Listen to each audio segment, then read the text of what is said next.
Muy buenas noches, gracias por estar un día más con nosotros. Esto es El Cuarto Poder, esto es Ahora Televisión, la televisión de Tenerife, emitiendo en directo desde el multicentro comercial El Trompo para toda la isla, para La Palma y por supuesto también para el norte de Gran Canaria. Gracias de verdad por elegirnos un día más en un tiempo de televisión en el que celebramos la penúltima tertulia de la temporada, porque ya con las maletas casi preparadas para irnos de vacaciones durante el mes de agosto. Pero en esta tertulia tenemos tiempo hoy de analizar toda la actualidad del momento, porque nos han llegado dimisiones, la de la fiscal general del Estado y la de la portavoz del Partido Socialista, la secretaria de organización, mejor dicho, Adriana Lastra. Miraremos también porque justo cuando se ha celebrado el circuito del motor, pues espadas en alto. Por un lado, desde la oposición, desde el gobierno se aplaude esta iniciativa. Se lo vamos a contar en el día de hoy porque también se ha montado un pequeño follón por fuera del auditorio de Tenerife antes de comenzar el acto a las 7 de la tarde. Les vamos a contar muchas cosas, yo espero que se queden con nosotros porque también para abrir el programa toca hablar de teatro en la Villa de la Orotava. Y como siempre les digo, bienvenidas, bienvenidos, esto es El Cuarto Poder, comenzamos.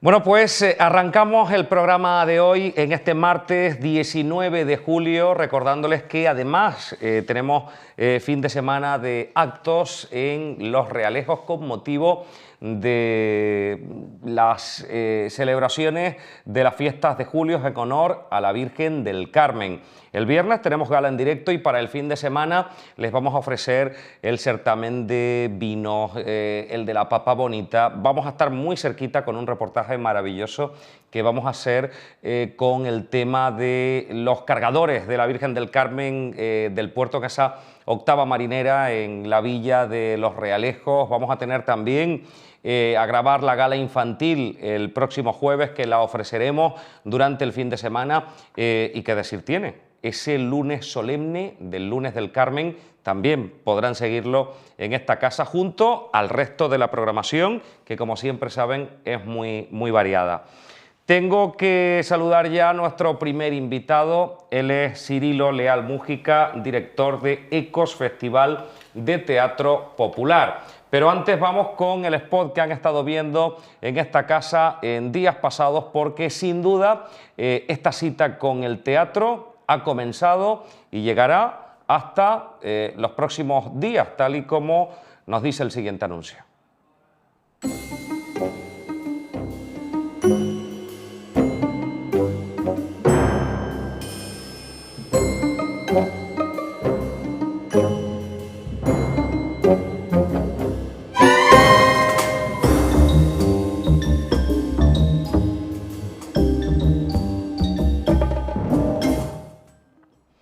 Bueno, pues prácticamente este festival de teatro ha arrancado y nosotros se lo vamos a contar, qué es todo lo que nos ofrecen. Cirilo Leal Mújica, buenos días. Hola, buenos días. Buenos días, madre mía, ¿cómo estoy? Disculpen ustedes, pero es que llevo una jornada hoy de Padre Señor mío. Buenas noches. Buenas noches. Aunque si nos ven en la reposición, buenos días o buenas tardes, ¿eh? Como estamos hablando de ecos, lógicamente me hago ecos de... Totalmente. Cirilo, Ecos, Festival de Teatro Popular, primera edición. ¿Por qué se monta todo esto? Y además la elección ha sido pues ese museo etnográfico de Pinolere, que a mí me parece un sitio espectacular. Vamos, los padres de la asociación y del Museo Etnográfico Pinolere, Jesús García a la cabeza, el mismo Ayuntamiento de la Orotava, Delia Escobar, pues vieron la necesidad de que ese espacio, además de los encuentros tradicionales que se celebran ahí, las ferias, vieron que hacía falta, por esa línea que ha marcado la revista El Pajar durante tantísimos años, de tantas entrevistas que se hacen a personas mayores pues, que han ido falleciendo, tantos testimonios, tantas vivencias, ellos consideraban que era el lugar idóneo para concitar a todas aquellas compañías y narradores orales escénicos de la isla, en esta primera edición, con sus espectáculos que tuvieran conexión con las raíces, con las tradiciones, con las vivencias, con las leyendas, con las tradiciones en definitiva, y que eso fuera el motivo de sus espectáculos. Pues esta primera edición intentó recuperar la potencia comunicativa como es una era, en el entorno del museo etnográfico, donde los narradores, casi a medio metro de los espectadores, pues van desgranando esas vivencias, esos cuentos, esas fábulas, esos itinerarios sentimentales a través de la historia contemporánea y mítica de las Islas Canarias.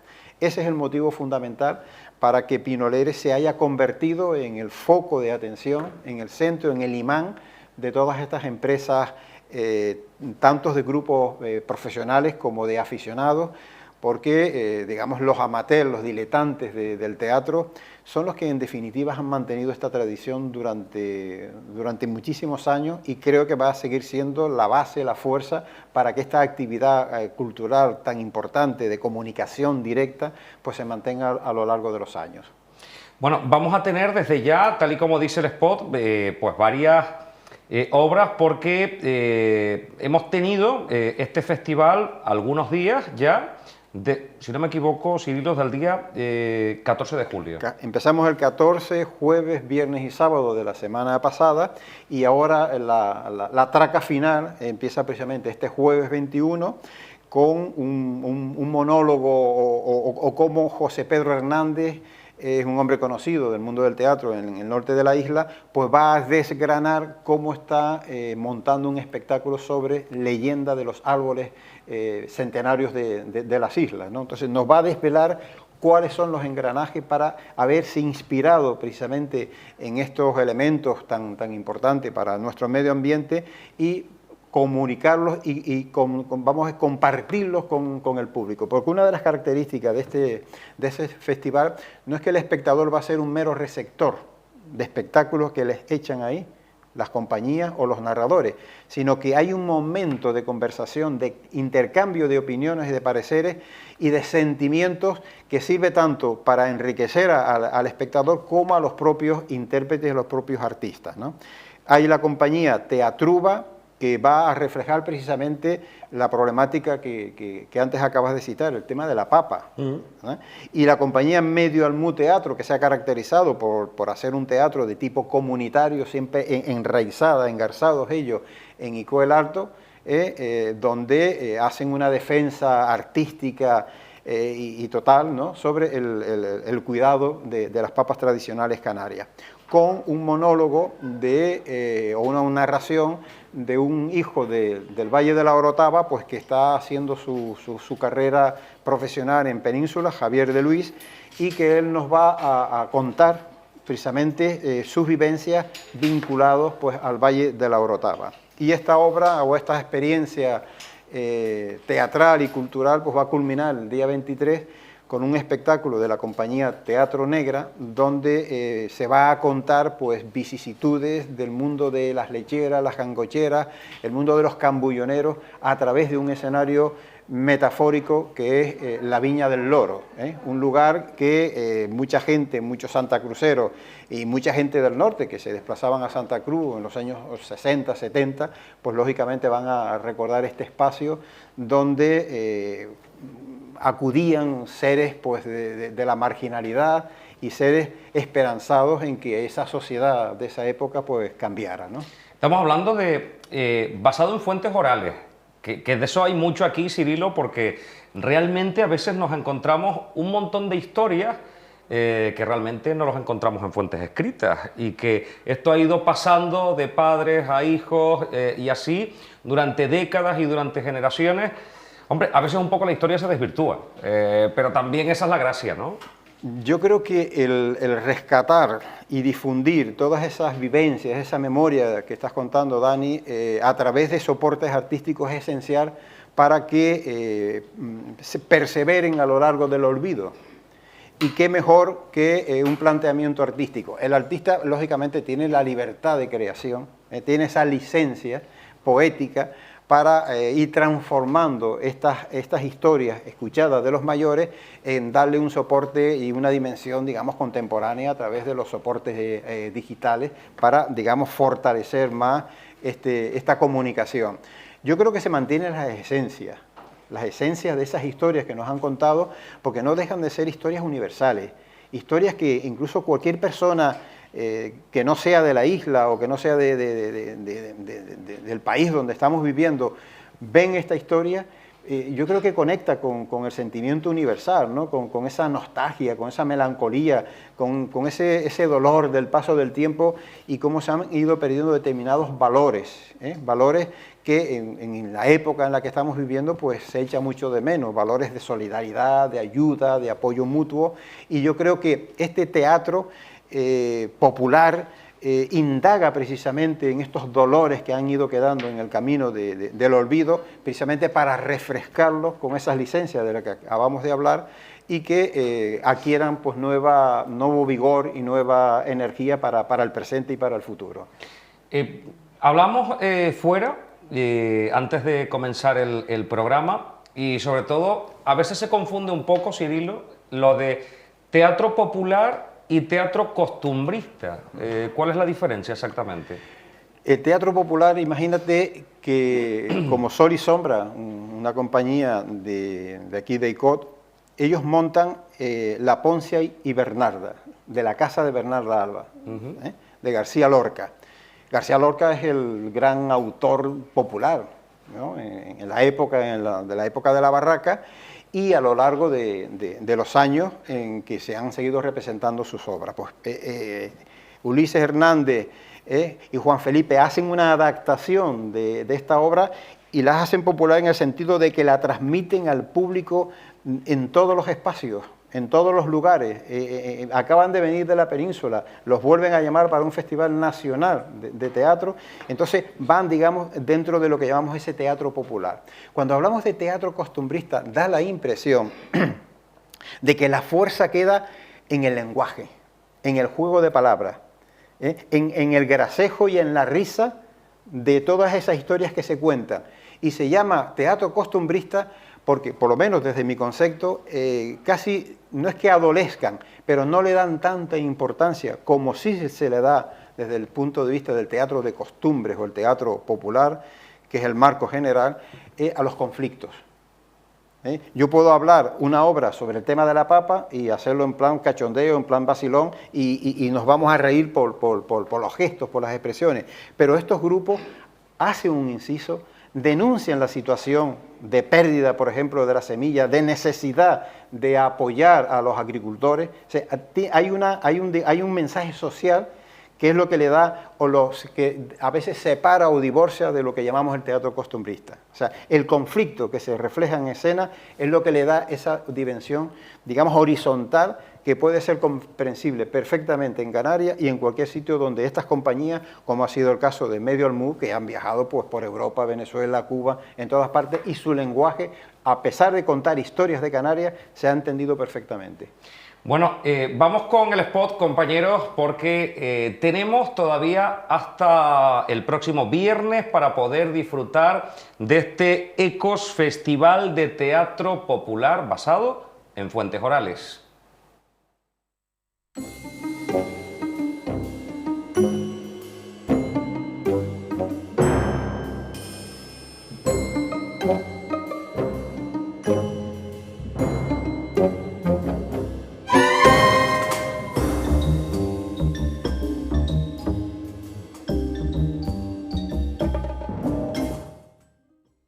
todavía están a tiempo de poder disfrutar estas 3 últimas obras en este último fin de semana, jueves, viernes y sábado, en el Museo Etnográfico de Pinolere. ¿Qué hay que hacer para conseguir la entrada y cuánto cuesta, Cirilo? Mira, en esta primera edición, y yo espero que en la siguiente, es entrada libre. Yo creo que es una apuesta cultural desde el ayuntamiento y desde la organización del museo, de que la gente vaya, aproveche y conozca mejor este espacio, no solo cuando se viste de gala, ¿no?, en las ferias tradicionales, sino para esta dimensión cultural que es importante. Y no solo atrae a un espectador que le gusta conocer sus tradiciones, sino que nos visitan pues espectadores especiales. Son casi personas invitadas, gente que viene de fuera, que se interesa por conocer un poco más las raíces, las tradiciones, la identidad de este pueblo a través de sus grandes manifestaciones ancestrales como es el teatro y la narración oral escénica, ¿no? A mí el sitio me parece espectacular, ¿eh? Creo que ha sido un acierto haber elegido ese museo etnográfico Pinolere. Es increíble porque es como si no hubiera pasado el tiempo y ojalá nos encontremos más sitios como este junto a todos los amigos que forman parte de esa asociación etnográfica, del propio ayuntamiento, porque es un lugar único y mágico. Y como yo siempre digo, para hacer teatro hay que tener ganas, hay que tener voluntad, hay que tener arte, evidentemente, pero yo creo que de la misma manera que antes los juglares nos llevaban todas esas obras, después nos acostumbramos a los teatros y a todo lo que ya estaba preestablecido. Pero es verdad que todo esto ojalá y no se llegue a perder nunca. Yo tengo esperanza y como bien sabes, llevamos casi, antes estaba haciendo las cuentas, casi 50 años con este rescate y difusión a través fundamentalmente del teatro. Yo creo que es una actividad que se va a mantener, porque como bien dices, ir a Pinolere, estar en ese museo, en esa era, en esas casas, en esos pajares, es que te conectas con tus raíces del pasado, te hablan las poses, esos ecos del ayer, te activan, te dan energía, y estar oyendo, percibiendo la emoción a medio metro de ti, de estos narradores escénicos como José Pedro Hernández o Javier de Luis, que son los últimos que nos quedan, es que nos retrotrae a los orígenes del teatro, ¿no? Esa comunicación casi desde una cueva con una pequeña antorcha, con ese pequeño fuego, y que nos van a transmitir pues una cantidad de sentimientos, de risas, de lágrimas, y son encontronazos emocionales y de una gran sensibilidad artística que yo creo que te engancha, y quien asiste a esta situación, a esta ceremonia, lógicamente vas a demandar que se siga repitiendo, ¿no? Y en ese espacio que, como bien dices, te lleva al pasado, es un viaje importante para no olvidar pues todas esas fuentes orales que todavía afortunadamente siguen corriendo. Nos vemos este fin de semana en La Orotava con este Festival de Teatro Popular Ecos, y quizás, yo estoy seguro que sí, que el próximo año también en la segunda edición. Cirilo Leal Mujica, gracias por estar con nosotros, te espero próximamente. Pues sí, pues muchísimas gracias, Dani, y encantado de estar en el nuevo plató, en la nueva dimensión. Bueno, esperemos que larga vida a esta nueva dimensión. Bueno, pues venga. Gracias, Cirilo, de verdad. Nos vamos hasta la publicidad porque a la vuelta llegan ya los compañeros en esta penúltima tertulia de actualidad del Cuarto Poder antes ya de las vacaciones. Así que publicidad y regresamos. Hasta ahora mismo.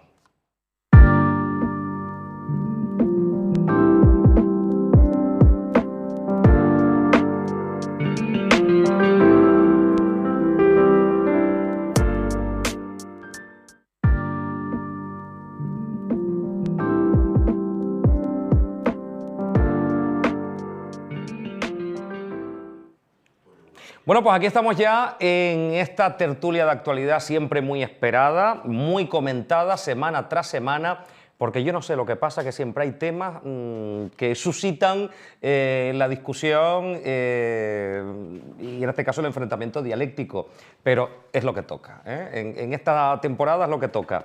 Y vamos a analizar a nivel internacional qué está sucediendo a nivel nacional cuando hemos conocido también dos dimisiones importantes. La secretaria de organización del Partido Socialista, Adriana Lastra, por motivos personales, en este caso un embarazo, y también la fiscal general del Estado, Dolores Delgado, también presentaba su dimisión hace escasas horas. Pero saludo ya a los compañeros que están dispuestos ya a comentarlo absolutamente todo. Partido Socialista, Samuel Mesa. Muy buenas noches. Muy buenas, Dani, ¿qué tal? Digo que ya, hoy cuando me despida voy a decir hasta dentro de un rato, porque ya nos estamos viendo demasiado, ¿no? Mucho. Demasiado, y creo que son 3 programas seguidos ya.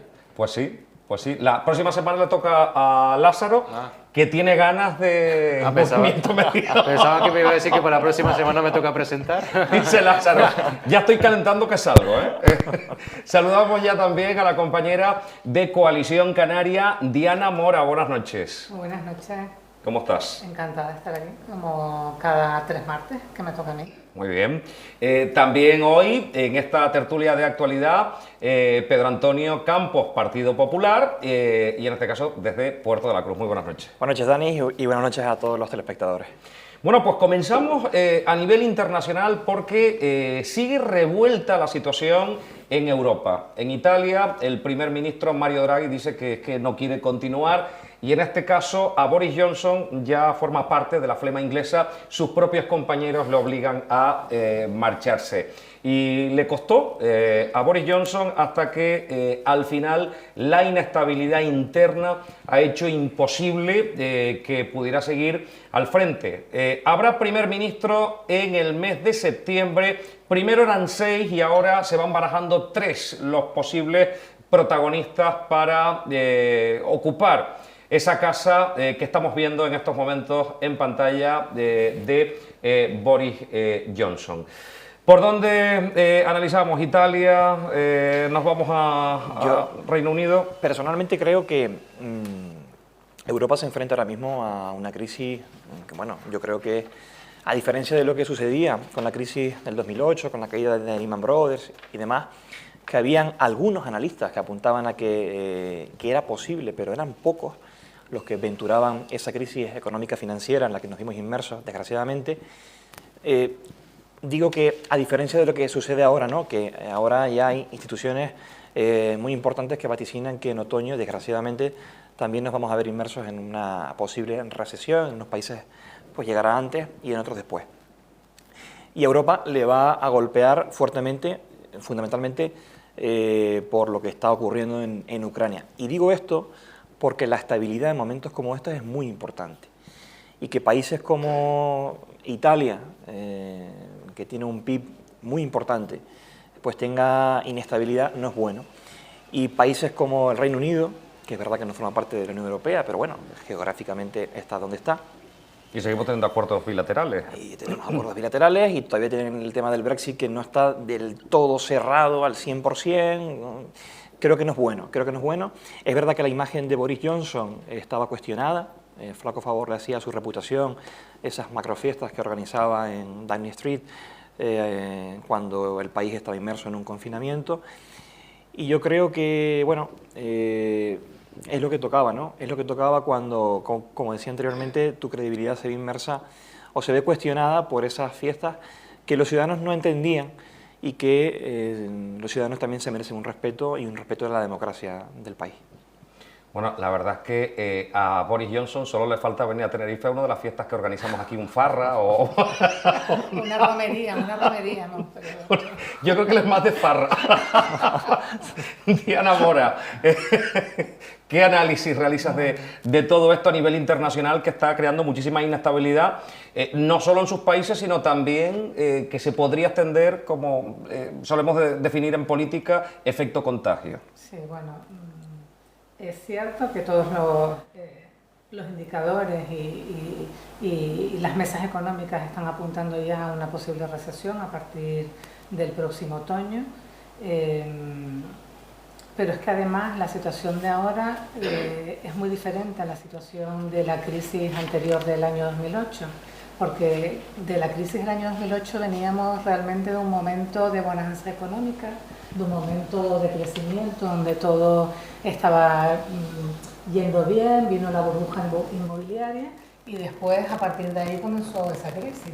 Pero ahora partimos de una crisis que viene ya precedida por 2 años en una pandemia, donde se ha paralizado absolutamente la movilidad internacional y no sabemos realmente hasta cuál puede ser el alcance de esta crisis para nosotros y sobre todo para las Islas Canarias, que dependemos además no solamente el precio del combustible, todo lo que tenemos absolutamente lo importamos, sino que además todo el turismo nuestro más importante es un turismo europeo, pues pensar que pueden entrar en recesión países tan importantes como Alemania, como Italia. Alemania ya está diciéndole a sus ciudadanos que tengan ese control con el gasto en combustible para pasar el invierno, que no saben qué es lo que va a pasar con el gas. Nosotros además se ha hecho una gestión a nivel del Estado no demasiado acertada por la situación que se ha producido con Argelia, por las interferencias que ha creado Pedro Sánchez con el Reino de Marruecos, ¿no? Y después el tema de Boris Johnson, pues yo creo que es el claro ejemplo de la decadencia, ¿no? de un político cuando llega tu momento en el que tienes realmente que irte porque ya haces más daño a tu partido y a los ciudadanos del beneficio que le estás produciendo, pero parece que te quieres agarrar ahí y no te importa nada y ya la persona está por encima del interés general, ¿no? Creo que su imagen ha sido bastante lamentable en los últimos tiempos y bueno, y además se va con una moción de censura y se va diciendo, y además palabras textuales, muy orgulloso de su liderazgo y con la cabeza muy alta, o sea que es que además tampoco tiene abuela, ¿no? Este señor. Después de haber cosechado un éxito en las urnas importante, se va de la peor manera, lo que podíamos definir como la noche de los cuchillos largos dentro de su propio partido. Pero lo que está claro es que en septiembre tendremos primer ministro o primera ministra en el Reino Unido, Samuel Mesa. Sí, lo cierto es que al final tenemos unas diferencias, ¿verdad?, en cuanto a la democracia o como ver el sistema parlamentario en España en relación con los países de nuestro entorno, ¿no? O sea, democracias tan maduras como la británica, pues de alguna manera hacen ver cosas que quizá en España todavía no hemos visto pues del todo, ¿no? Y que tarde o temprano pasarán porque es producto de una madurez democrática y un sistema parlamentario que irá reforzándose. Y lo digo porque es que al final resulta que los que han cuestionado al propio exministro, o mejor, primer ministro, mejor dicho, son sus propios ministros, miembros de su propio gobierno y miembros de su grupo parlamentario, que de alguna manera lo han censurado, ¿no?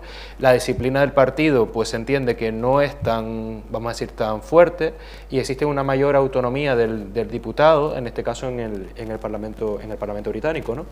Pero también es verdad que bueno, yo entiendo que en política lo material y lo formal deben ir equilibrados.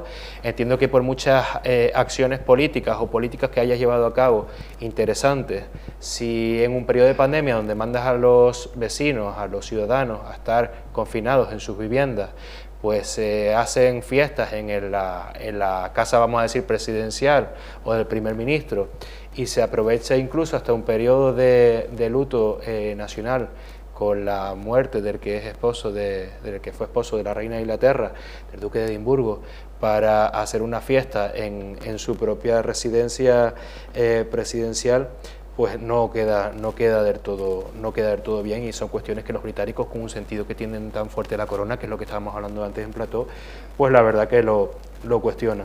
Y es un momento donde la estabilidad, como comenta el compañero del Partido Popular, Antonio, es muy importante ante los desafíos inciertos, como bien dice Diana, que tenemos por delante, con dos crisis económicas empatadas que no han llevado aparejado una recuperación económica total, porque sí es verdad que hemos visto mejoras, pero hemos salido de un periodo de pandemia donde todavía vemos las consecuencias negativas también en lo económico, con un desafío internacional, con la subida de precios derivado de la crisis Rusia-Ucrania, pues al final todo esto ha derivado a que muchos parecen no asumir también las responsabilidades. Lo que debería hacer el primer ministro en Inglaterra es, ante la situación económica que es la que es, forzar su salida. Lo que no se puede hacer es estar planteándose cuestiones de confianza, mociones de censura, mejor dicho, contra mi gobierno para, de alguna manera, convocar unas elecciones generales y que ninguno de mis ministros me sustituya. Hasta eso hemos llegado, ¿no? Entonces, cuando se está pensando más en uno y en sus intereses políticos, y digo no ni siquiera en el partido, sino en un interés personal más que los intereses nacionales, pues evidentemente existe una crisis de pandemia que continúa, una crisis económica que está ahí derivada de la situación internacional con la subida de precios, y ahora mismo Reino Unido tiene una crisis política interna. 3 crisis. Importante, además.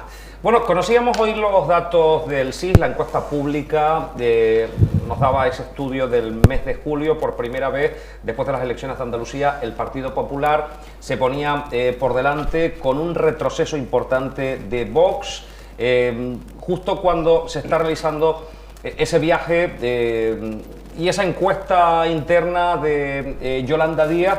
También un ascenso de Podemos y una segunda posición del Partido Socialista. Justo se producen 2 dimisiones importantes. Por un lado, en el seno del Partido Socialista, la número 2 del partido ha decidido dar un paso a un lado. Ahí la estamos viendo. Adriana Lastra también decidía no continuar al frente de la organización interna del Partido Socialista, y también conocíamos hace escasas horas la dimisión también de uno de los nombramientos más polémicos del gobierno, la que fuera ministra de Justicia, Dolores Delgado. También ponía motivos de salud sobre la mesa para esa dimisión. Ya hay nuevo fiscal general del Estado. Parece que Pedro Sánchez aprovechará esta ausencia importante para reorganizar ya el partido ante las próximas elecciones autonómicas, locales y posteriormente elecciones generales. Ahí estamos viendo concretamente el tuit que enviaba Pedro Sánchez a Adriana Lastra. Diana Mora. Bueno, estamos viendo cómo los baluartes del PSOE están empezando a salir, independientemente de los motivos.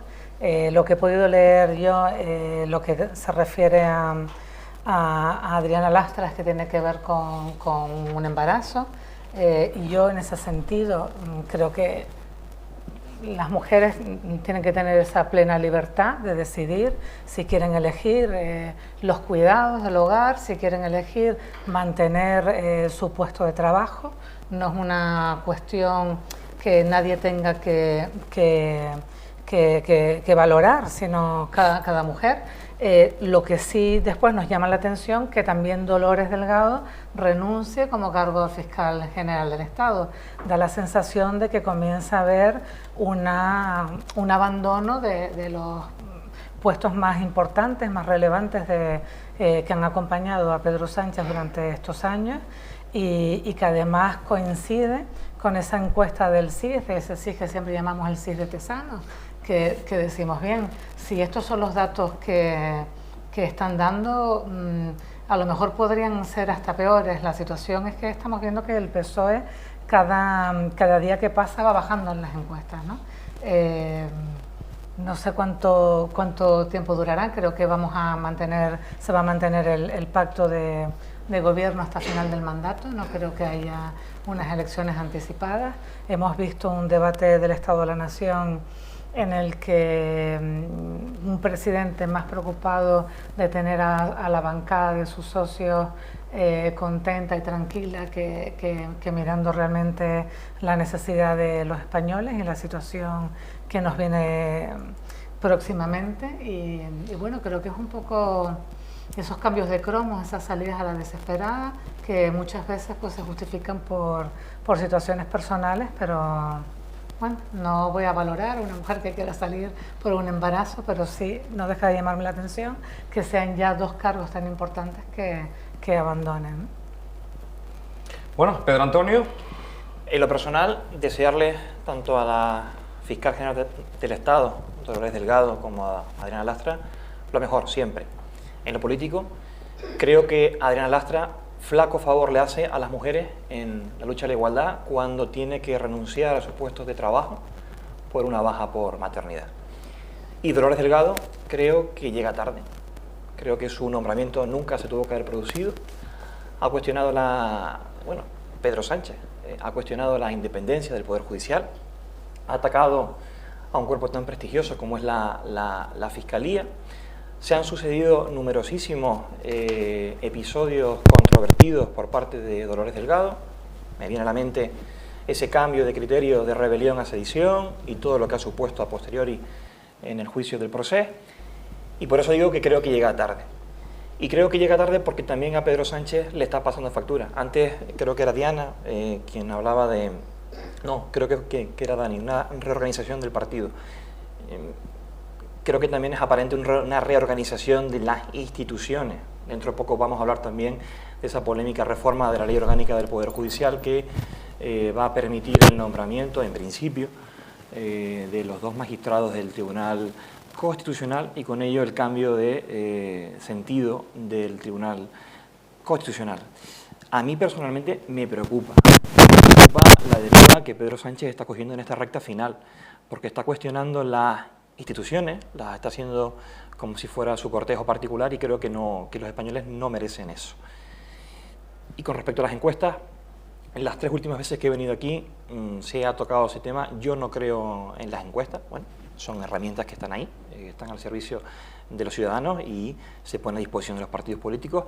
La mejor encuesta es el día de las urnas, cuando los españoles con su voto decidan qué es lo que quieren para los próximos 4 años. Sí es verdad que hace poco hablaba con un periodista que participa en el Congreso de los Diputados y eso que comentaba yo en la última tertulia cuando estuve aquí parece que cobra fuerza, y es que Pedro Sánchez está utilizando sus contactos políticos y fuertemente en la última cumbre de la OTAN para buscar cobijo en una institución supranacional.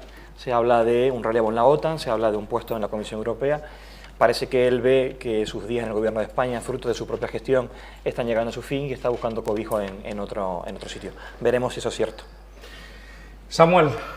Nos adelanta el compañero Pedro Antonio una primicia, ¿no? Y es que Pedro Sánchez está buscando cobijo. La verdad que yo no sabía ese término. He dicho que es un rumor que me han trasladado y que está cogiendo fuerza en los pasillos del Congreso. Entiendo que cuando los principales adversarios de Pedro Sánchez lo han hecho, pues lo más normal es pensar que quizás Pedro Sánchez también lo haga, pero lo cierto es que Pedro Sánchez es presidente del gobierno porque así lo han querido los españoles y tenemos candidatos alternativos a Pedro Sánchez donde se han equivocado de lleno y ambos 3 están en su casa. Estoy hablando de Pablo Casado, estoy hablando de Albert Rivera y estoy hablando de Por tanto, yo creo que en algunas cuestiones políticas, vamos a decirlo, en cuanto a perfiles políticos, el único que ha demostrado fortaleza ante adversidades de todo tipo, porque la verdad que Pedro Sánchez ha tenido adversidades de todo tipo, internas y externas, es el líder socialista. Es así porque la hemeroteca es la que es y la historia de España es la que es. En relación a Adriana Lastra, vamos a ver, es un embarazo, ella no lo quiso decir así, pero bueno, era un embarazo de alto riesgo. Ella llevaba dos semanas sin acudir al Congreso de Diputados porque por prescripción médica tiene que guardar reposo.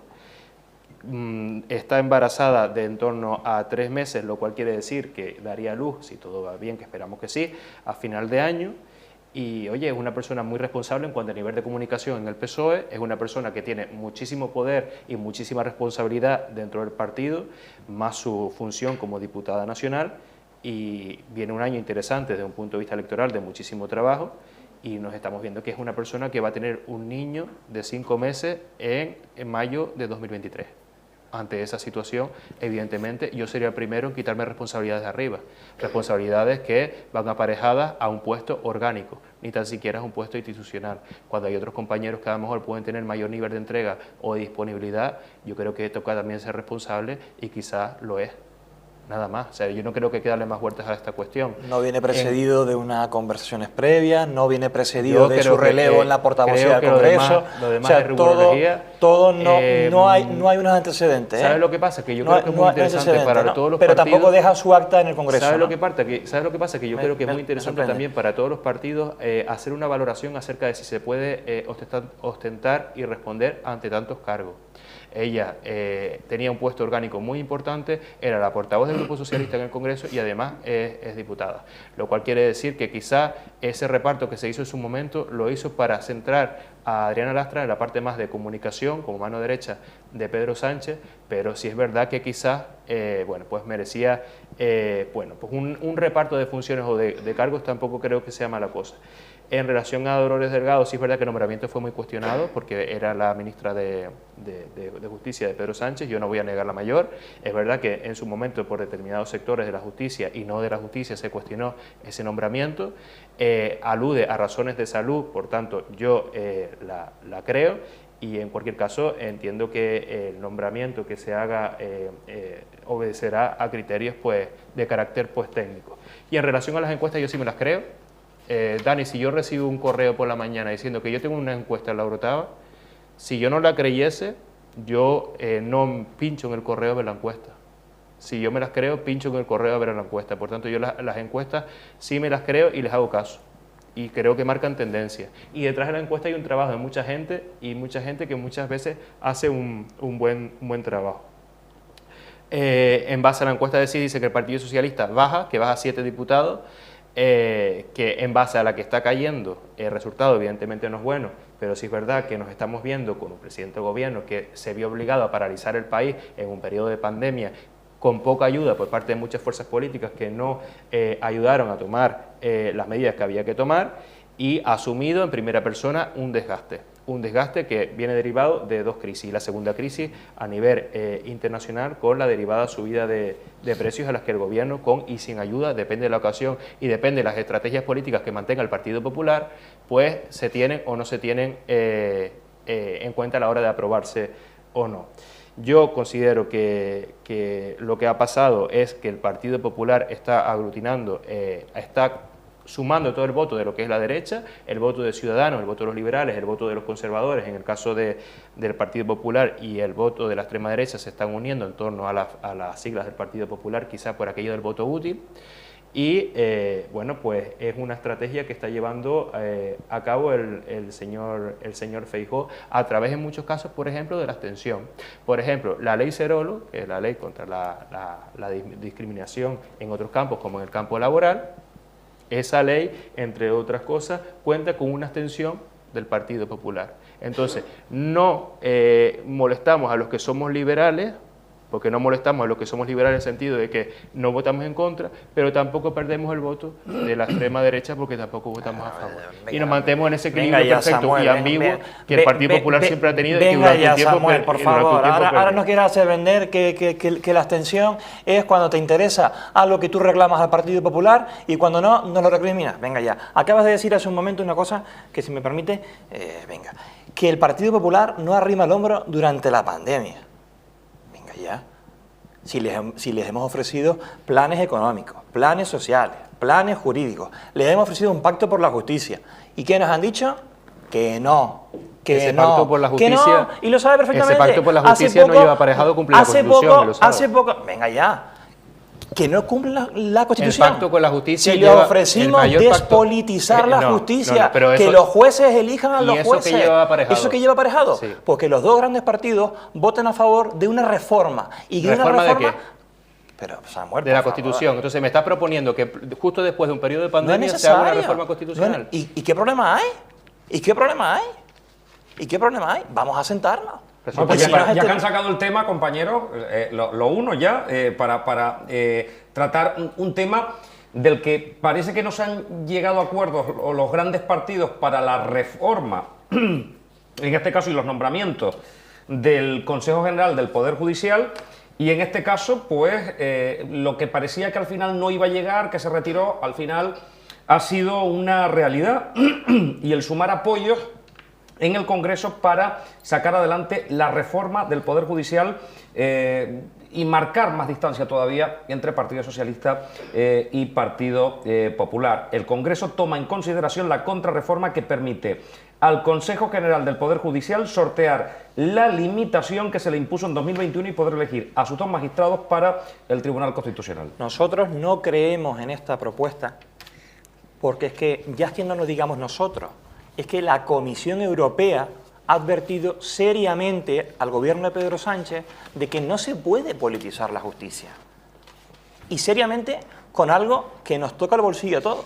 Y es que, ojo, con los fondos de recuperación, porque pueden estar en peligro, como ya le ha sucedido a algún país de nuestro entorno.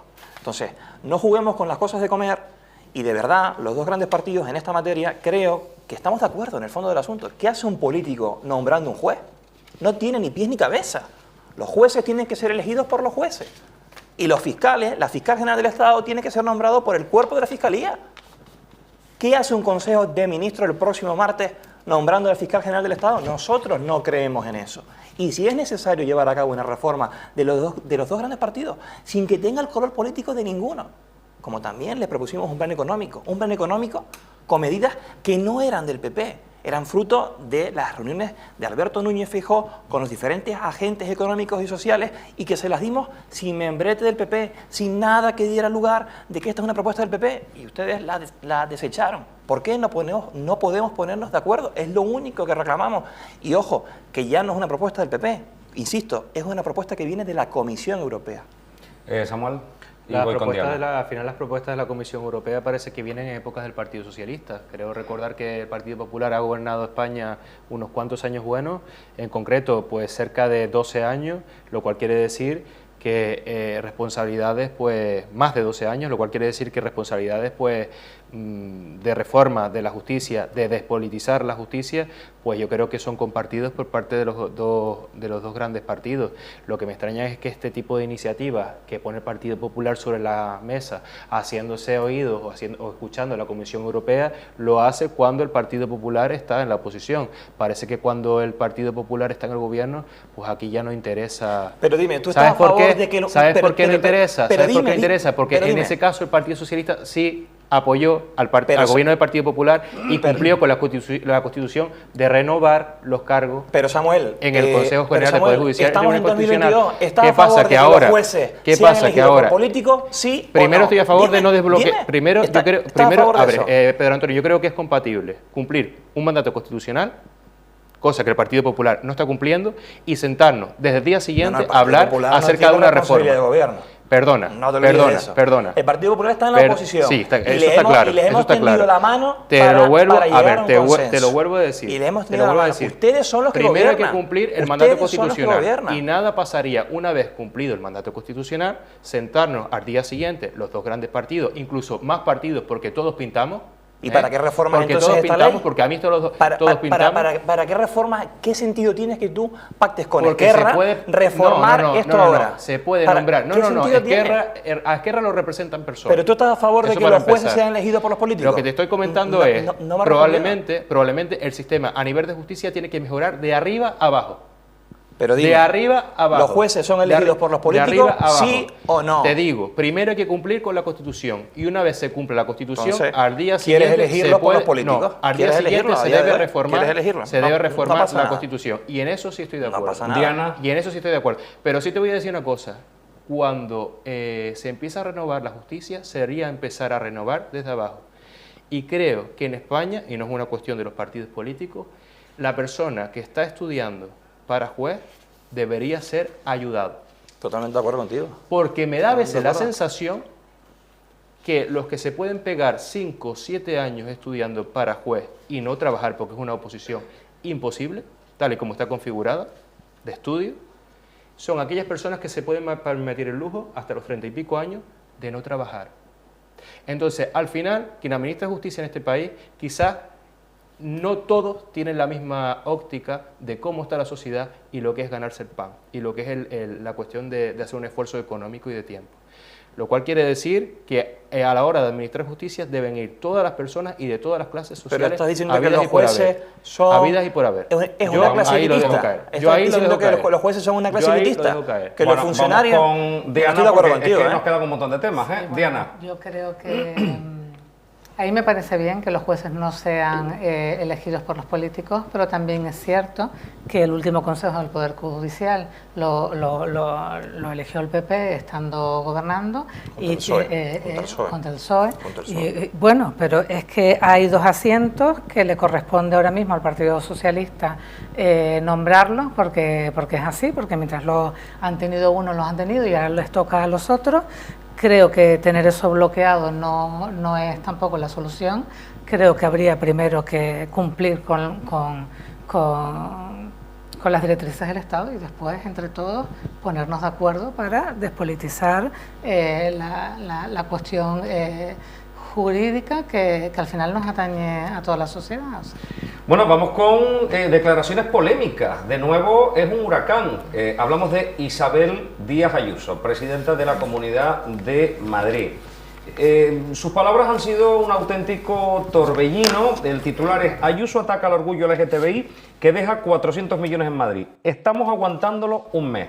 Antes el orgullo o el 8M se celebraba ese día y se hablaba de él el día anterior. Luego pasó a ser una semana y ahora ya estamos un mes aguantándolo, ha señalado la presidenta de la Comunidad de Madrid. Esto no ha sentado nada bien a ninguna de las organizaciones y hay quien habla de cortina de humo, utilizar estas declaraciones para tapar otras cosas, en este caso el debate del Estado de la Nación. Samuel Mesa, después voy con Diana y con Pedro Antonio. La sensación que yo tengo es que, vamos a ver, yo es una persona a la cual no suelo nombrar, ¿vale? Porque yo sé cuál es la estrategia de la presidenta de la Comunidad de Madrid. La presidenta de la Comunidad de Madrid es que hablen de mí, para bien o para mal, pero que hablen. Entonces yo no utilizo su nombre.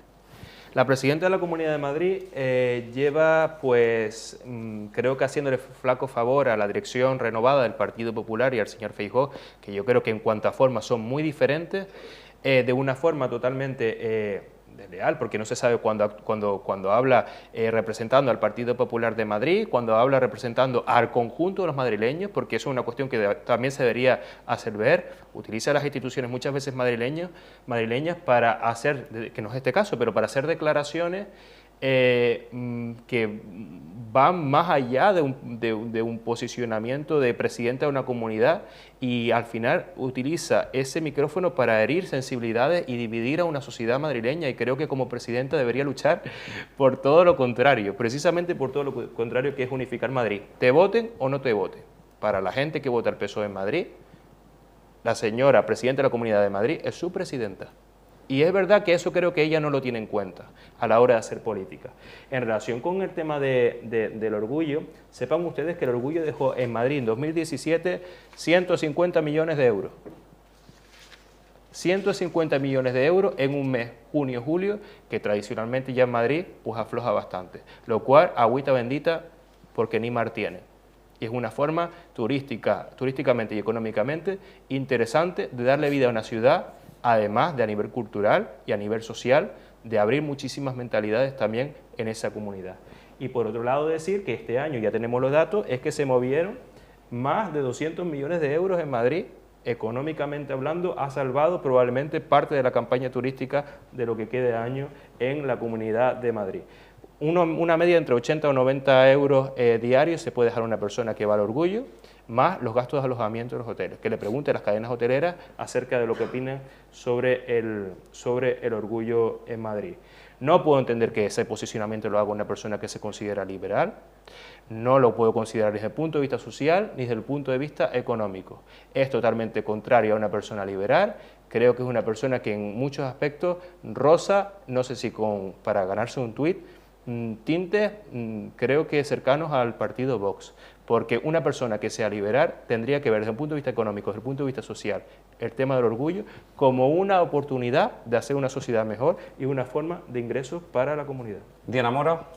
Bueno, yo creo que la señora Ayuso ha estado bastante desacertada en sus declaraciones, por no decir otra cosa. puedo entender, no solamente ha atacado a todo el colectivo LGTBI, sino también al colectivo de la mujer, del 8M. No sé si es que...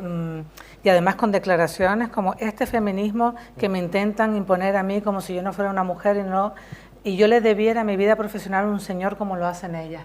Es que necesita ponerse unas gafas violetas, aprender un poco lo que es el feminismo, que es al final la igualdad entre los hombres y las mujeres, que no estamos hablando de esa imagen del pasado, del marido que mantenía una familia, que no es eso, que lo que están buscando las mujeres hoy en día, lo que estamos buscando es una igualdad real y efectiva, que va mucho más allá de ese concepto de la familia, sino en un reparto de las cargas, en romper techos de cristal, en muchas cosas que todavía, desgraciadamente, la sociedad no han llegado y no han terminado de calar de forma igualitaria. Creo que de alguna forma ha buscado también esa frase para aparecer en los medios. Creo que ya estamos en campaña electoral y creo que toca a lo mejor pues hacer ese tipo de declaraciones que al final también definen y dividen, ¿no? Y lo separa de Podemos, marca la línea entre lo que son unos y otros. Yo creo que es mucho más interesante y mucho más inteligente sumarse a todo aquello que funciona, a todo aquello que está en pro de la igualdad de las personas y desgraciadamente detrás del orgullo, esto que dice, llevamos un mes aguantándolo, yo puedo entender porque hablan desde la negativa del consistorio de eliminar las limitaciones del ruido, yo no sé si es que están un mes haciendo ruido, pero colocar, por ejemplo, la bandera LGTBI en la fachada de Cibeles, pues tampoco creo que genere ningún impacto visual que pueda molestar, más allá de aquellos a los que pueda molestar o que no quiera acercarse mucho a determinados colectivos por si en un momento determinado necesita tirar de Vox para tener un acuerdo en su gobierno. En cualquier caso, detrás de todos estos colectivos, detrás de todos estos hombres y mujeres, hay muchas realidades, hay personas que lo han pasado muy mal, hay personas que sufren delitos de odio, hay personas que se suicidan, hay jóvenes que no saben cómo salir de los armarios y hay verdaderos dramas. Y lo que hay que estar es con esa gente, apoyarla, darle normalidad a la situación y ojalá que algún día no tengamos que celebrar ni el día 8M, ni el Día del Orgullo, ni tengamos que celebrar nada porque todo esté ya tan normalizado que nadie va a mirar al otro por fijarse a quién quiere amar. Porque evidentemente creo que es algo del pasado, algo que tenemos que tener en esta sociedad superado y a lo que no tenemos que volver bajo ningún concepto. Pedro Antonio. Estoy con Diana en lo último que apuntaba, de que ojalá no tengamos que celebrar efemérides por nada y que se haya normalizado absolutamente todo, ¿no? Nuestro compromiso con una igualdad real. Yo sí pienso que las declaraciones de Isabel Díaz Ayuso están sacadas fuera de contexto, o al menos así lo pienso, y tampoco creo que tenga mala intención, y si lo tuviera creo que son desacertadas, pero personalmente creo que están sacadas fuera de contexto, que iba en otro sentido. Creo que tuve una intervención ella posteriori y que las matizó, y no creo que vaya en un sentido para nada peyorativo ni con la intención de desgastar ningún derecho ni nada por el estilo. Creo que su compromiso con el colectivo es más que claro, ha dado muestras evidentes de ello y creo que está sacado fuera de contexto. Bueno, vamos ya con los temas de Canarias, que pues algunos muy polémicos, como el que vamos a ocupar en este tiempo de televisión, que de nuevo vuelve el caso Mascarillas. Aparece la figura de Conrado Domínguez, director del Servicio Canario de la Salud, que era un hombre que en su momento estuvo puesto por Coalición Canaria, que a su vez fue rescatado por el Partido Socialista, y al final la Fiscalía Anticorrupción ha presentado una querella contra el director general, contra Conrado Domínguez, y además contra el responsable de la empresa RR7 United Limit SL, Raico Rubén. Recordemos que la Sanidad Pública pagó a la mencionada empresa 4 millones de euros en mayo del año 2020 por una partida de mascarillas que nunca llegó. Una situación que está dejando al gobierno en un posicionamiento francamente complicado, porque ya decía además el portavoz Julio Pérez que en el caso de que esto llegue a juicio, entonces ya ellos se plantearán seguir adelante. Lo cierto es que ahora mismo seguimos sin saber, porque se hablaba de compras de coches de lujo y demás, y unas mascarillas que siguen sin aparecer. ¿A dónde va a llevar todo esto? Porque el gobierno ya ha dicho que quiere recuperar esos 4 millones de euros.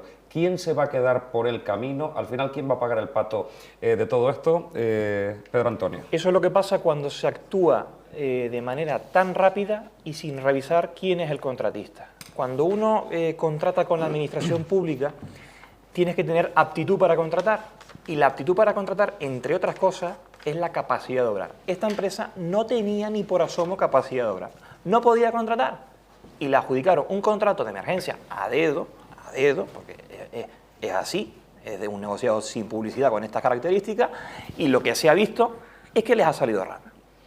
Y además que hay 4 millones de euros de este contrato, pero parece ser que también hay otro, parece ser no de la misma empresa, pero otro, y esto lo que está provocando es un lastre para el Servicio Canario de la Salud, un lastre para la economía de Canarias, y también ha puesto en grave riesgo a las empresas del sector. ¿Por qué ha tenido que recurrir el Servicio Canario de la Salud fuera de Canarias para comprar mascarillas cuando aquí ya hay empresas canarias que fabrican y producen EPIs, mascarillas homologadas, certificadas por la ES? ¿No era necesario? ¿Por qué no dejamos ese dinero en las empresas canarias y generamos economía en torno a ellas y empleo en Canarias? Yo creo que el gobierno de Canarias tiene que personarse en la causa y tiene que lograr que se depuren las máximas responsabilidades en este asunto. Y además aprovecho y lanzo el guante en la línea de lo que la Comisión Europea y lo que el propio Gobierno de España va en esa línea, en la creación de una reserva estratégica de suministro. El gobierno de Canarias tiene que tener activado un protocolo para que no vuelvan a suceder estas cosas, para que no actúe de manera improvisada y que si vuelve a haber una pandemia tengan cómo responder. Y eso pasa por lo que decía anteriormente, por la reserva estratégica, por contar con un seguro, con empresas canarias, que te permitan responder ante situaciones pandémicas y no tengas que recurrir a adjudicaciones a dedo, que por cierto, hace poco escuchaba la cifra, hay más de 40 millones de euros adjudicados a dedo en estos contratos, ¿vale? Que si nos ponemos a analizar contrato por contrato, quizás nos llevamos algunas sorpresas más. Se habla de este de 4 millones, pero que también hay otro polémico. Por lo tanto, máxima responsabilidad en este asunto, que se depure todo lo habido y por haber y que por favor se recuperen esos 4 millones de euros porque bien le hace falta al Servicio Canario de la Salud. Diana. Bueno, conocido ya como caso mascarilla, es un caso de estafa de manual que flaco favor evidentemente nos hace y más, pero es que nos tenemos que poner en el momento del que estamos hablando del año 2020, estamos hablando plena crisis de la pandemia, se aprueba por urgencia y además se aprueba por todos los grupos políticos porque entendemos que era necesario tener ese material para todos los médicos, para tener las vacunas, tener las mascarillas y claro, la situación que ocurre es que, y los datos a los que hemos podido acceder, es que realmente la empresa concesionaria a la que no tiene absolutamente ningún aval, ni técnico, ni es una empresa del sector sanitario, y el único aval que tiene es que tiene alguna relación de amistad con alguien del gobierno. Ese es el único aval. A través de un WhatsApp se hace esto, se solicitan 4 millones de euros por adelantado. La situación es que si bien se había firmado una emergencia, habían pasado ya 6 meses y no habían llegado las mascarillas, con lo cual no acaban de entender los grupos de la oposición cómo sacan por emergencia algo que pasado 6 meses ni siquiera habían llegado. Se hace un requerimiento a los 6 meses y al final las mascarillas aparecen un año más tarde de lo que fueron contratadas, pero es que las mascarillas aparecen un año más tarde se habían pedido unas mascarillas FPP3 para profesionales y lo que aparecieron fueron mascarillas FPP2, con lo cual ya estamos hablando de que el precio era distinto, habíamos pagado por una y llegaron por otra. Además, las que llegaron disminuidas en un 10%. Se había pedido 1 millón de mascarillas y llegó tan solo 900.000 mascarillas. Y esas mascarillas, curiosamente, llegaron de África. Esas mascarillas llegaron de África, no son unas mascarillas que llegan de Europa. Creo recordar que se habló de Etiopía, que habían llegado esas mascarillas, y cuando llegan a la aduana, en Tenerife, lo primero que hacen es llamar a la empresa que supuestamente ha hecho las mascarillas, y la empresa les dice en la aduana: no, mire, es que estas mascarillas son falsas, es una falsificación, esto no es nuestro, no lo hemos hecho nosotros y no tiene absolutamente ninguna garantía. De forma automática, la propia aduana coge y sin ningún tipo de coordinación, sin llamar, sin saber nadie del grupo de gobierno o del presidente o el consejero de Sanidad en su momento, y esas mascarillas las destruyen todas sobre la marcha. Con lo cual no hay mascarillas y no hay nada, no hay 4 millones de euros. Hemos podido saber que un 33% son las comisiones de los intermediarios de esos 4 millones de euros, son 2.600.000 euros el coste de esa factura de esas mascarillas infladas porque no eran unas FPP2 sino 3, y el resto, que estamos hablando de 1.600.000, se ha ido en comisiones de intermediarios que no se sabe realmente hasta qué punto están repartidas. Y bueno, las primeras veces que se les pidió comparecencia al señor consejero, dijeron que bueno, que no pasaba nada, que todo estaba bien y que no había ningún problema, quitándole absolutamente toda la importancia, hasta que 2 años más tarde de lo ocurrido, un particular, una de esas personas, uno de esos empresarios, que parece que no estaba contento con la situación porque quizás se había quedado fuera de esta compra-venta de mascarillas, es quien pone la denuncia, y a partir de ahí la Fiscalía actúa. En ese momento, a los 20 días de que la Fiscalía comience su investigación, la responsable del área económica dimite, y todos los dedos apuntan al señor Conrado Domínguez, que curiosamente en el momento en el que se hizo el contrato ni siquiera era el responsable del Servicio Canario de Salud, era otra persona la responsable del Servicio Canario de Salud. Pero parece que se han puesto todos de acuerdo con un dedo acusador hacia una persona que en el momento en que se formalizó el contrato era miembro de una mesa, había un consejo asesor que lo que hacía era gestionar la pandemia, donde el presidente del gobierno, el señor Ángel Víctor Torres, es el presidente de ese consejo asesor, donde hay un consejero del Servicio Canario de Salud, un director que no era Conrado Domínguez, un consejero del área de sanidad, y parece que nadie sabe nada, y la culpa es precisamente del que no estaba en el contrato, que no dudo yo que pudiese tenerla o no tenerla, y que si la Fiscalía ve indicios, que llegue hasta donde tiene que llegar.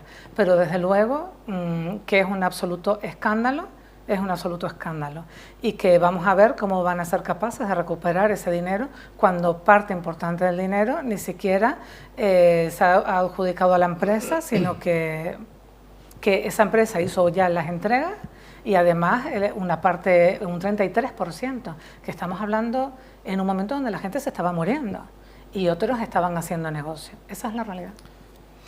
Samuel. Se ha olvidado aquí por parte de los intervinientes, y que conste que asumo lo que están diciendo los dos compañeros, porque al final pues son posibles irregularidades, pero sí es verdad que se ha olvidado el caso de hablar de presuntamente. Vale, existe una investigación que se está dando, una investigación que surge en base a que se informa de que ha podido haber algún tipo de irregularidad, y existe un órgano, que en este caso es la Fiscalía Anticorrupción, que se está encargando de hacer las investigaciones oportunas. Por tanto, en primer lugar, me gustaría poner en valor la importancia de nuestro sistema, que muchas veces lo cuestionamos, y oye, pues en este caso, como en tantos otros, pues es garantista y bueno, pues se ha abierto una investigación nadie lo ha cuestionado. de forma, no digo ustedes, pero de forma muchas veces por parte de la sociedad, que no hay justicia, que los jueces están comprados, que la fiscalía pertenece a las obediencias de un determinado color político. No digo ustedes, pero muchas veces se escucha ese tipo de cosas y cuestiones estas. Bueno, pues quiere decir que tenemos una democracia y tenemos un sistema que con sus más y sus menos pues sigue funcionando.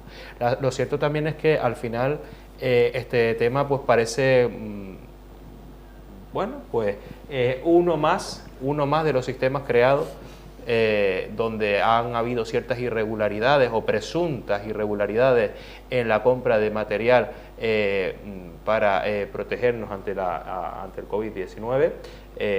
Se me recuerda en algunos aspectos, a lo que sucedió, que al final finalmente se archivó y que muchos pues se adelantaron a marcar con el dedo la situación en Madrid con respecto al hermano de la presidenta de la Comunidad de Madrid, que al finalmente fue archivada, pero sí es verdad. Pero sí es verdad. ¿Qué tiene que ver Ayuso sí, ahora aquí? ¿Qué obsesión? ¿Qué obsesión, de verdad? No, obsesión ninguna, pero me refiero que no es el primer caso que se da en España de presuntas irregularidades en la compra de material anti-COVID. Ese quedó archivado por la Fiscalía, lo vuelvo a decir, y veremos qué pasa. Me gustó mucho las declaraciones de Julio Pérez en representación del Gobierno de Canarias, que dijo lo que tenía que decir y es lo responsable de decir. Desde el momento que la investigación llegue a su final y se abra, si en el caso que se abra, pues el juicio, en ese caso habrá que tomar las responsabilidades políticas oportunas, como no puede ser de otra manera. Y además recaudar aquello que en su caso, en caso que hubiese sido acreditado pues algún tipo de delito, recuperar un dinero, pues la verdad que los que trabajamos o servimos en las administraciones, entidades locales, ayuntamientos, cabildos, 4 millones de euros, la verdad que daría para muy y mucho. Y soy el primero que la cantidad me parece escandalosa y más, como dice la compañera Diana, en el periodo en el que nos hemos visto y encontrado donde todo dinero era importante y además está derivado casi todo a la parte social. Solo si me permites, para aclarar una cosa que comentaba Diana, y si me lo permites con todo el respeto, la declaración de emergencia administrativa no lo puede votar el Partido Popular, ni lo puede votar incluso Coalición Canaria en el Parlamento, porque eso es una decisión que le corresponde al Consejo de Gobierno, que lo dicta en forma de un decreto. Por lo tanto, la emergencia administrativa la dicta el Consejo de Gobierno en forma de decreto. La adjudicación de ese contrato se hace a través de un negociado sin publicidad, pero digo yo que cuando uno va a contratar con un particular, pues investiga un poco con el que va a contratar, ¿no? Digo yo, porque una sociedad mercantil, por ejemplo, no puede ejercer determinadas actividades si en sus reglas fundacionales no constan en el objeto social. Pues esta empresa tampoco podía, porque no tenía capacidad de obrar, no tenía aptitud para contratar, no estaba en su objeto social, era una empresa que vendía repuestos de coches, creo que era. O sea, no, ¿qué hace vendiendo mascarillas? Es más, te voy a dar un dato. Para vender mascarillas quirúrgicas se tiene que tener licencia de importador o de fabricación de la Agencia Española de Medicamentos y Productos Sanitarios. Digo yo que tampoco la tendría. Entonces, lo que hay que hacer ahora es recuperar el dinero. Y para primero hacer una investigación, entiendo, primero, y que se derivan primero las responsabilidades. Tienes que recuperar el dinero. A ver, espera. A ver, no nos vamos a saltar el procedimiento. Yo creo que esto pero se está investigando. Tienes que recuperar el dinero, ¿no? Porque primero, a día de hoy no tienes el material. Primero, esto se tienes el material. Esto se está investigando. Entonces, ¿qué hacemos? ¿Renunciamos a los procedimientos que ya el vicepresidente Román Rodríguez ha puesto sobre la mesa? Yo lo que digo es que... premio, todos los procedimientos para recaudar ese dinero. Porque lo que está claro es que de facto el contrato no se ha cumplido y que habrá un plazo y que esos plazos tampoco se han cumplido. Lo que hay que hacer es resolver, recuperar el dinero e incluso poner una penalización. Interna, administrativamente, externa, una vez pasa la Fiscalía y cuando se diriman las responsabilidades habrá que asumir las responsabilidades políticas y por otro lado recuperar ese dinero y que son 4 millones de euros que le digan a un ayuntamiento de la Isla Baja, de la Isla Baja, pero de la misma manera que muchas veces cuando hablamos no de le casos de solucionarían grandes problemas que tienen. En caso de corrupción, hablamos de la presunción de inocencia, pues este caso es otro caso donde se debe pero la presunción de inocencia, por supuesto, y yo soy el máximo defensor porque me dedico al tráfico jurídico. Ahora, que no cumplieron todos los controles es evidente. Que no comprobaron. Tampoco fue bonito, aunque no fue antijurídico, tampoco fue bonito desde un punto de vista moral ¿Qué? la compra en mascarillas en Madrid al hermano de Isabel. Pero ves cómo, ves, es que sabía que lo iba a sacar. No, lo digo. Sabía que lo iba a sacar. Lo digo la compra porque de mascarillas en estamos Madrid, muy el exquisitos con Tribunal de algunas Cuentas cosas y los y se nos tribunales de olvida justicia que dijeron que fue no estuvo- absolutamente sí, pero legal. estéticamente no es esto bonito. Esto no lo Estéticamente, sabe. comprar No una se mascarilla a la presidenta de la comprobó, Comunidad de Madrid no se a su comprobó hermano, los gestos sociales. no es bonito. Y la empresa De hecho, no va a creo que a recuperar Pablo dinero. Casado no le gustó No mucho. vas a, pero ¿ves? ¿Por qué tienes que recurrir a la crítica No, a fácil? ver, no. ¿Qué obsesión de la izquierda con porque Ayuso? en otros casos ¿Qué hablamos de obsesión presunción de izquierda con inocencia y la Ayuso? verdad... Céntrense en recuperar el dinero porque la tiene un verdad que grave en problema. otros casos Tiene un no grave se problema. suele nombrar la presunción de inocencia. Entonces, Y yo me planteo también, ¿qué hubiera pasado si esas mascarillas no las hubiese parado la aduana? Hubiesen pasado unas mascarillas que se hubiesen entregado a todos nuestros médicos que estaban en ese momento de la pandemia y las hubiesen utilizado unas mascarillas que no cumplían la normativa, que hubiesen venido un 10% menos, no nos hubiésemos enterado de nada, porque por esto nos hemos enterado gracias a la denuncia de un empresario que se ha sentido un poco fuera de esta situación, porque esto es una situación que se ha dado hace 2 años y se han cerrado ya 2 años económicos. Y esto se sabía. El sistema es bueno, pero no es perfecto. Y esto nunca se había sacado a la luz, y si ha salido a la luz no ha sido precisamente por la transparencia del grupo de gobierno, ha sido por una denuncia de un externo. Bueno, nos vamos a Santa Cruz de Tenerife. Hace escasas horas se presentaba el circuito del motor en una gala en el auditorio de Tenerife. Ahí estaban Carlos Sainz Jr., Carlos Checa y el presentador de Fórmula 1, Antonio Lobato. En un auditorio repleto, ahí están las imágenes calentitas que nos han llegado, con un aforo, como decimos, completo, mucho interés por parte de todos los sectores del automovilismo y parece que muy bien acogido este proyecto. Mañana seguirá pues una rueda de prensa que se va a ofrecer en el propio circuito del motor a las 10 de la mañana con el presidente del Cabildo y el vicepresidente primero. Esto estaba ocurriendo justo en el interior del auditorio de Tenerife con más de 1.400 personas, que es el aforo, porque fue todo un éxito de convocatoria. Pero ¿qué sucedió fuera? Pues que se montó la que se montó, y es que en torno a unas 200 personas se dieron cita en los exteriores del auditorio de Tenerife para rechazar y paralizar el proyecto. En este caso han sido 8 asociaciones ecologistas las que dicen no al piche. Fueron muchos lemas los que ahí se vieron, como más huertos, menos cemento, el piche no se vende, o Tenerife no se vende, se defiende, posicionándose en contra. Ahí estamos viendo esas imágenes. Una vez que se convocaba esa manifestación, pues una contramanifestación de motoristas, un dispositivo especial de policía tuvo que acudir para evitar males mayores. Esto es lo que ha ocurrido justo antes del comienzo de la presentación del circuito del motor. Por un lado los que defienden, por el otro los que están totalmente en contra del circuito del motor. Diana Mora. Desde Coalición Canarias estamos a favor del circuito del motor. De hecho, esto es un proyecto de Coalición Canaria de hace muchos años, no es nada nuevo. Aquí tengo, y te puedo decir desde el año que comienza, desde el año 99-2003, que se compra y se decide hacerlo en el municipio de Granadilla, se compran los terrenos por 1 millón de metros cuadrados, donde hubo que hablar con más de 70 propietarios del terreno, llegar a acuerdos. En el siguiente mandato se continúan los trámites y hubo que adecuar el proyecto a todo a nivel medioambiental, a lo que se llamaba el Plan de Actuación Territorial. para poder construir ese circuito.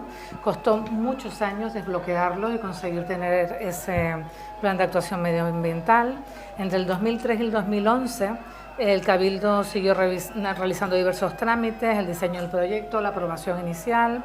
Se inicia en el 2006 la redacción del proyecto del circuito, un complejo documento de más de 3.000 folios, y en el 2009 se aprueba inicialmente el proyecto por primera vez. Ahí vuelve a estar parado otra vez en la COTMAC, que lo vuelve otra vez a parar por temas medioambientales, y en el 2011, del 2011 al 2015, el Cabildo ya tiene los terrenos, decide hacer el proyecto a través de una concesión administrativa para que la explote. Esa concesión administrativa fue una empresa italiana que después de un año de que inició las obras comenzó el proyecto, y después de un año se quedó sin recursos y tuvo que abandonar el proyecto, con lo cual el Cabildo decidió coger el toro por los cuernos y decir, bueno, vamos a adelantar nosotros el dinero mientras se da tiempo de volver otra vez a sacarlo a concurso y después se recuperará ese importe. Hubo que volver a cambiar el proyecto para adecuarlo, para que fuese el Cabildo el propietario en un principio hasta que se hiciera de esa forma. Y bueno, hasta la fecha de hoy, nosotros de Coalición Canaria apoyamos el mundo del motor, creemos que turísticamente es otra forma de diversificar la economía canaria, creemos que es un sector que atrae a cantidades ingentes de turistas y de personas interesadas, y lo hemos apostado, le hemos hecho todos los trámites administrativos necesarios, hemos redactado el proyecto y hemos hecho todo. Lo que pasa es que también, por otro lado, entendemos que el señor Enrique Arriaga, como todo lo que ha hecho, ha sido abrir cajones y buscar proyectos de Coalición Canaria para venderlo como proyectos estrella suyos. Este es uno, el otro es el de los trenes, pero realmente en estos 4 años que ha estado gobernando, pues que es el consejero de movilidad de la isla de Tenerife, no ha hecho absolutamente nada por la movilidad de esta isla. Están las colas peor que nunca, ahora no, que es verano y no hay problema, pero en cuanto empiece el otoño te rondaré morena. Y bueno, todos conocemos en el norte lo que ha pasado, por ejemplo, con la carretera de la Montañeta, que se cayó un muro y lo tuvo judicializado 2 años, mientras todos los niños del Colegio de la Pureza y todos los residentes de la Montañeta tenían que hacer 4 colas interminables diarias para recoger a los niños por la mañana, llevarlos, después recogerlos para comer, volver por la tarde, y lo judicializaron y lo perdieron en el juicio. Y al final acabaron haciendo la obra. O sea, tenemos un consejero de movilidad que es la antítesis de la movilidad. Le dejamos preparados los proyectos redactados del carril Busbao, desde Guamasa hasta Los Rodeos, solamente tenía que licitarlo nada más llegar, y a fecha de hoy han pasado más de 3 años y estamos exactamente igual que al principio. Ha sacado proyectos como la rotonda de Padrancheta, que es otro proyecto de Coalición Canaria. O sea, estamos hablando de un partido que está a la deriva, que ha llegado ya a la absoluta irrelevancia política, que presuntamente va a desaparecer, según todas las encuestas, y que es una persona que ya un poco, pues vemos que lo que está haciendo es una publicidad a su persona para ver realmente dónde puede encajar y no quedarse por el camino, y eso es lo que estamos viendo desde Coalición Canaria, no otra cosa. Samuel. Hombre, electoralmente no me gustaría ponerme en el pellejo de Arriaga, porque evidentemente tiene como partido una plataforma que no lo está pasando pues nada bien, es más, está prácticamente muerta, eso es verdad, y yo creo que él es una persona inteligente y sabe que tiene ese hándicap, y la verdad que no tiene que ser fácil para él en la parte orgánica, y por tanto incluso me puedo solidarizar con Enrique Arriaga, porque es muy triste ver cómo un proyecto que en poco tiempo se levantó se ha ido al traste, y que la gestión que se puede vender ante el ciudadano por parte de los dirigentes de Ciudadanos, pues por lo que estamos viendo en todas las autonomías, en todas las elecciones que se han producido en el tiempo, pues no ha servido absolutamente de nada, ¿no? Una marca que ya está desnortada, yo creo que para siempre. En relación al circuito del motor, pues primero que los proyectos continuistas o impulsados ahora por el gobierno actual del Cabildo de Tenerife, se tienen que ver como algo bueno, ¿vale? Que a veces tenemos que empezar a cambiar la filosofía, ha habido discrepancias, Diana lo sabe bien, pero lo importante es que ha sido producto de diferentes gobiernos, ahora este último de Grupo Socialista, pero es un proyecto que viene del pasado. Pero bueno, es que el Grupo Socialista ha gobernado con Coalición Canaria en los mandatos que anteriores viene del pasado, exacto, que acabo de nombrar. Que creo que suma con el Partido Popular. Suma las tres fuerzas políticas mayoritarias, lo cual creo que está bien, porque de cara a lo que pudiera pasar o no en el futuro, pues siempre es bueno que haya ya proyectos avanzados y que se vean. Yo no compro el tema de que, lo que dicen muchas personas, de que los males de la isla de Tenerife y la falta de progreso venga derivada de los ecologistas. Yo creo que eso no es verdad. Yo creo que no es verdad. Quiero decir que para mí los ecologistas tienen mi mayor reconocimiento, que como con lo que hicieron en la Orotava creo que fue muy importante en su momento y hay que reconocérselo, creo que a los villeros de por vida, que tenemos una zona de Rincón que estaba planificada como una continuidad del Puerto de la Cruz y que un grupo de hombres y mujeres valientes se movilizaron para hacerle ver a la sociedad y luego en el Parlamento de Canarias de que esa zona debería estar protegida, y ahora tenemos un diamante en bruto que afortunadamente, si se sabe desarrollar, pues podrá ser uno de los principales motores del Valle de la Orotava, estoy completamente seguro. En cuanto a otra alternativa, creo que estaba nombrando Diana ahora, y precisamente como alternativa también no nos podemos asustar casos como el circuito del motor, siempre y cuando haya una buena planificación, siempre y cuando se cumpla con los informes de impacto ambiental. Tenerife suma un atractivo turístico más allá del sol y playa, más allá del típico sol y playa del sur de la isla de Tenerife, a una oferta de turismo deportivo que mueve muchísimas personas y también muchísimo dinero, y que le puede dar a la isla una proyección internacional que yo creo que nos viene bien. Por tanto, además, comentarle a los colectivos un poco que tienen más dudas, que tienen un plazo para acceder a toda la documentación, porque muchas veces no hay que creerse al 100% todo lo que se cuenta o se dice, y que se ha abierto un periodo de alegaciones para presentar todas aquellas propuestas que se consideren positivas para el conjunto de la isla. En las formaciones políticas, tanto del Partido Popular como de Coalición Canaria como del PSOE, hay personas con sensibilidad con el entorno y con el medio ambiente, y seguro serán receptivos a cualquier alegación tendente a mejorar el impacto que sobre ese entorno se puede generar por el circuito. Por tanto, animarles a presentar alegaciones y seguro que buscaremos la mejor solución para contentar a todos. Sí, ¿no? Y además yo quiero aclarar una cosa. Coalición Canaria tampoco está en contra de los ecologistas. Coalición Canaria hay proyectos por los que ha apostado, incluso proyectos por los que apostó durante muchos años y que en un momento determinado dejó de apostar, como puede ser el puerto de Fonsalía, donde tenemos ahí un santuario de ballenas y tenemos ahí otro punto de atractivo turístico. Como proyecto político uno puede rectificar o cambiar de idea, como dijo Francisco Linares. Y ya está, y no pasa nada.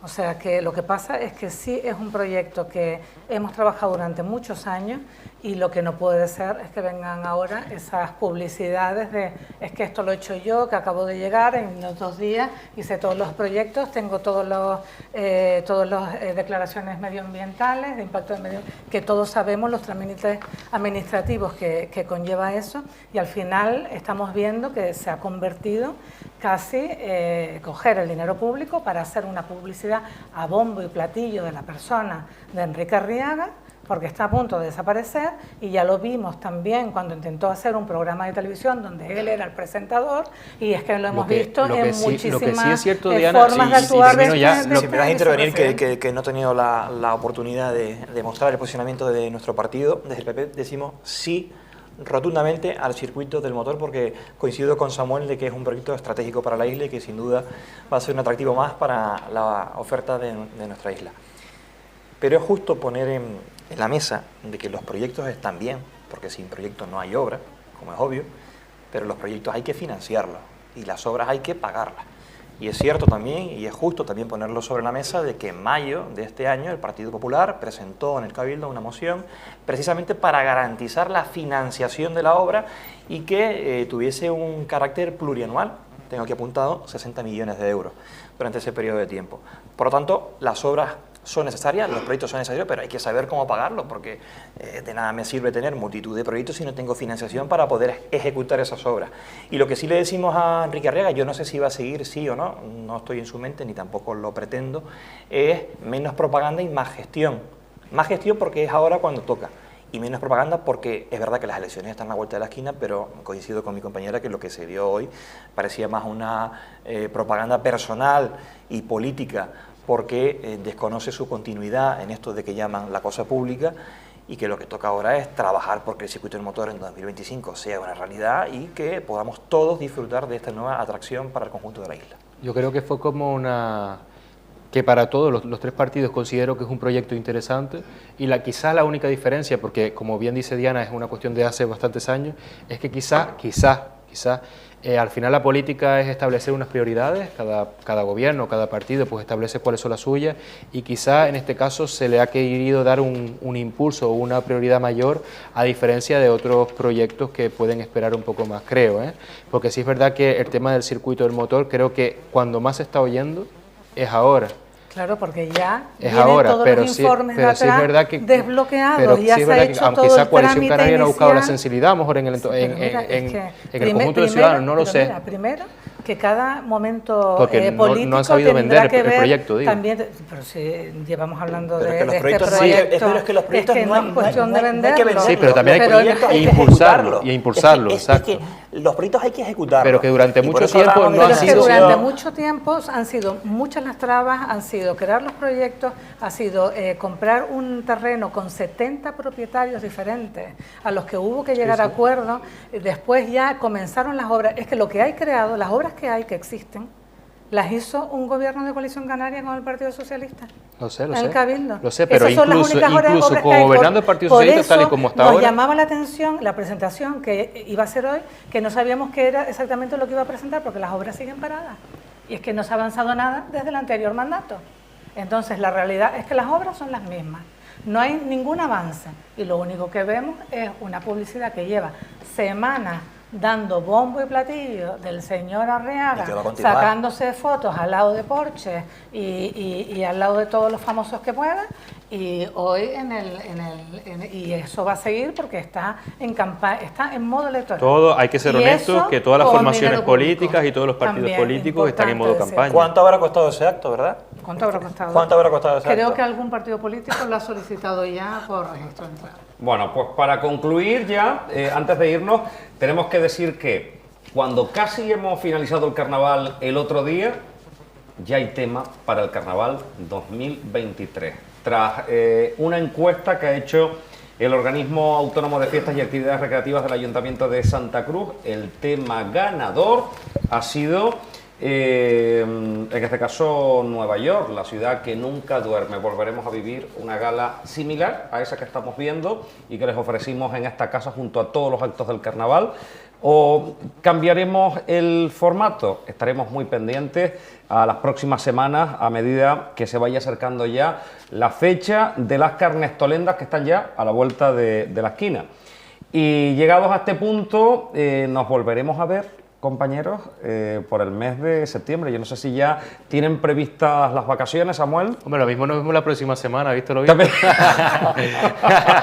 ya es como vicio, ¿no? El tema. Es verdad, es verdad, es verdad. Hombre, Bueno, pues, cuando- por cierto, Dani, por cierto, antes que se me olvide, que a ver si por una vez, ya que se elige una temática del carnaval, le damos mayor peso al tema del carnaval, que últimamente vemos los escenarios y no sabemos ni de qué son, la verdad. O sea, y digo en general, ¿vale? No, yo creo que es importante tematizar los carnavales porque es una forma incluso hasta de generar economía, en el sentido de que son los carnavales de Nueva York, pues voy a buscarme vamos, una indumentaria, un traje, un disfraz más vinculado a un tema. Antes hacía, ¿eh? Antes hacía, Sergio García era una persona que me encantaba porque tematizaba muchísimo los carnavales y yo creo que hay que apostar otra vez por eso. Bueno. Me comentabas, Dani, que ¿Cómo se presenta iba a ser el carnaval? ¿Cómo se presenta el verano? ¿Vacaciones? no, en principio voy a trabajar, pero me escaparé a Lancón más de una vez, allí en las playas de... Qué playa tan maravillosa. Sí, son bonitas. Hombre, tú eres más del sur de Gran Canaria, me da a mí. Sí, mucho. Los fines de semana no te quedas por aquí. No, pero aprovecharé también para, bueno, para conocer la isla, porque es verdad que al final, pues, estamos aquí y muchas veces no conocemos rincones de nuestra propia isla. Hacer alguna ruta también, alguna caminata, algún charco, que nunca nos dicen dónde están. Es así, ¿no? Para descubrirlo. Y bueno, pues estar en familia y compatibilizarlo con el tema del ayuntamiento, que nosotros no paramos. Tenemos actos, ahora las fiestas, como ustedes me imagino, en todos lados, ¿no? Entonces, pues compartir también con los vecinos. Diana Mora, ¿cómo se presenta casi ya el mes de agosto? El mes de agosto viene bastante potente. Yo, bueno, todos saben que trabajo en la turoperación. Nosotros ahora mismo estoy en temporada alta. Lo bueno es que no tengo colas en la autopista, salgo muy tempranito, llego muy tarde. Tenemos muchos follones porque bueno, hay una buena ocupación, estamos en un buen momento y vamos a ver cómo viene el invierno. Esperemos que dentro de toda la situación, a pesar de la subida de los precios de los billetes, a pesar de todo, la gente tiene ganas de viajar, la gente necesita salir y lo hemos visto en los carnavales, lo hemos visto y lo volveremos a ver en los próximos carnavales, se tematicen o no, la gente va a salir porque está loca por salir. Pedro, ¿y cómo se presenta el mes de agosto? Yo espero que bien, a disfrutar de la playa, de los amigos y demás, pero por supuesto seguir trabajando y por supuesto seguir defendiendo los intereses del puerto. Me daré una escapadita a San Telmo, que siempre pues apetece, aunque el gobierno de Marcos González haya perdido las banderas azules, pero bueno, que disfrutaremos del puerto. Y el comentario final, ¿eh? Pero bueno, voy a aprovechar para decir que seguramente habrá un barrio donde nos vamos a ver los tres. Estoy completamente seguro. Ojalá. Seguro que Ojalá vamos que a coincidir más una vez en las fiestas de la Vera. Ahí Es nos verdad vemos. que 14, 15 estamos ahí y limítrofes 16 de agosto. compartimos las Ahí nos fiestas. vemos. Es verdad, es Ahí verdad. nos vemos. Bueno, chicos, gracias por habernos dado este A ti. gustazo de esta temporada, que ha sido maravilloso. Hemos tenido discusión, pero después hemos tenido muchas sonrisas en todas estas tertulias. La próxima semana cerramos ya la temporada de estas tertulias que han dado muchísimo, y que han sido muy comentadas durante todas estas semanas desde que arrancábamos en el mes de septiembre. Samuel, Diana, Pedro, gracias, de verdad, feliz verano. Hasta septiembre. Gracias. Hasta septiembre. A todos ustedes, que ha sido un placer enorme haberles acompañado. Ya saben que tienen una cita con nosotros el próximo jueves. Se quedan ya con el tarot y con Eduardo. Hasta entonces, que sean inmensamente felices. Adiós.